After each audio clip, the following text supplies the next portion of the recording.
हम सब बचपन से पढ़ते और सुनते आ रहे हैं कि हमारा देश भारत साधु संत महात्माओं की धरती है। तो आज के वर्तमान समय को देख करके लगता है ऐसा कि इस वर्तमान समय में ये सारी बातें मिथ्या है, क्योंकि महाराष्ट्र के पालघर में आज से 4 दिन पहले बृहस्पतिवार को जो घटना घटी, जिसमें हमारे देश के 2 महान संत और उनके ड्राइवर की भीड़ तंत्र के द्वारा पुलिस प्रशासन के सामने इन नरपिशाचों ने निर्मम तरीके से हत्या कर दी, वो इस बात को प्रमाणित करता है। हमारे साधु संत महात्मा अपना संपूर्ण जीवन मानव जाति के उत्थान, कल्याण और विकास के लिए अपने खुद के जीवन को त्याग कर देश, धर्म और समाज के लिए समर्पित कर देते हैं। और ऐसे संत महात्माओं को कुछ विशेष समुदाय के नरभक्षी लोग भीड़ तंत्र में बदल करके निर्मम तरीके से हत्या कर देते हैं। और प्रदेश की सरकार एक्शन के नाम पे खाना पूर्ति करती है। और जहाँ तक रही बात अवार्ड वापसी गैंग की बात करता हूँ, तो ऐसे समय में कोई अवार्ड वापसी गैंग सामने नहीं आया। स्वरा भास्कर जैसी सी ग्रेड की हीरोइन ट्विटर पे आके उल्टियाँ नहीं की। लिबरल और सेकुलर वामपंथी लोग आकर के नहीं बोले। कोई टीवी मीडिया ट्रेंडिंग में न्यूज़ नहीं दिखाया। यही घटना अगर किसी तबरेज या अखलाक के साथ होता तो अभी देश की सारी मीडिया इसे ट्रेंडिंग में दिखाती। और स्वरा भास्कर जैसी और जितने भी इस तरह के लोग हैं ट्विटर पे उल्टियाँ करते रहते। पर यहाँ पे कोई संत गया है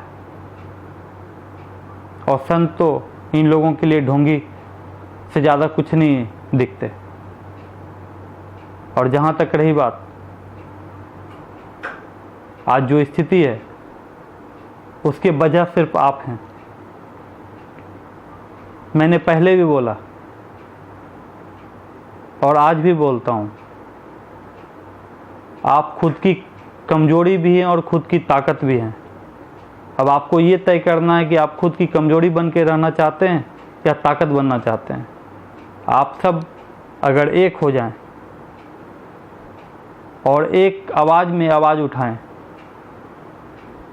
तो ये आवाज़ आपकी शासन भी सुनेगी और प्रशासन भी सुनेगी और एक्शन भी होगा। और ये जो घटना घटी ये संयोग नहीं है, ये एक प्रयोग है। आज संत के साथ घटा और जब इस देश में संत महात्मा ही सुरक्षित नहीं है तो आप कितने सुरक्षित होंगे ये आपको समझने की ज़रूरत है। ये आपको तय करना है।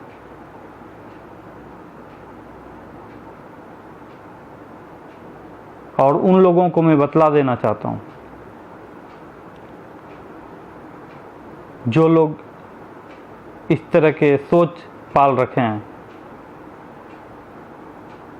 जब जब इस तरह के वातावरण बने और संतों महात्माओं पे इस तरह के कृत्य किए गए तो इसी भीड़ में से इस बुराई को ख़त्म करने के लिए बाला साहब ठाकरे जैसा शख्स इसी भीड़ से निकला है।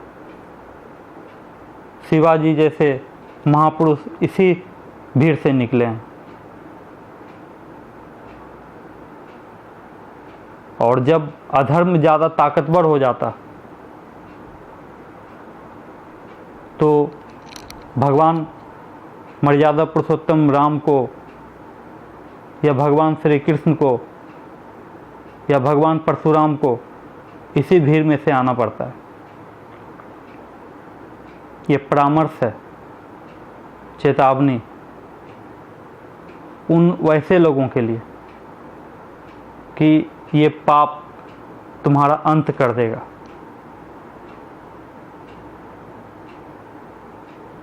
इसलिए संभल जाओ। अगर इसमें से 10% भी जाग गया